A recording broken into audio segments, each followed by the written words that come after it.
শুভ জন্মাষ্টমীর শুভেচ্ছা সকলকে। আপনাদের সকলকে আমার পেজে আরেকবার স্বাগত জানাই।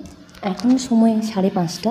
আকাশের মুখ ভার, এরকম টিপটিপ বৃষ্টি হয়েই চলেছে। আর আমিও যুদ্ধকালীন তৎপরতায় আমার কেষ্ট আর কানাইয়ের জন্য রান্না বসিয়ে। যেহেতু বাড়িতে কেউ নেই, শাশুড়ি মাও বাড়িতে নেই, ফলে একা হাতে সমস্ত কিছু জোগাড় যন্ত্র করতে হবে।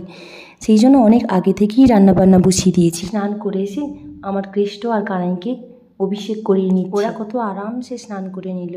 গোপালদের জামাটা আগে থেকেই কিনে রেখেছিলাম, কিন্তু বাপরে বাপ, জামা কিনতে গিয়ে যে কী ঝঞ্ঝাট পোহাতে হয়েছিল তা না বললে বিশ্বাস করতে পারবেন। গোপুদের স্নান করিয়ে অভিষেক করিয়ে তাদেরকে সুন্দর করে শৃঙ্গার করালাম। এই সব কিছুর জন্য আমার ছেলের উৎসাহ অনেক বেশি। এই সমস্ত পোশাকগুলো ওই পছন্দ করে নিয়ে এসেছে। যাই হোক, ও ক্যামেরার পেছনেই বসে রয়েছে। আমার স্বামী বাজার থেকে ওদের জন্য গাঁদা ফুলের মালা, রজনীগন্ধার মালা, পদ্ম ফুল, এছাড়াও 9 রকমের ভাজাভুজি, আরও অনেক কিছু এনেছিল। আমি বাড়িতে বানিয়েছিলাম গুড়ের নাড়ু, তালের বড়া, লুচি, ছোলার ডাল, সুজি, আরও অনেক কিছুই ছিল। ছেলে আর আমি দুইজন মিলে অনেক পুজো করলাম।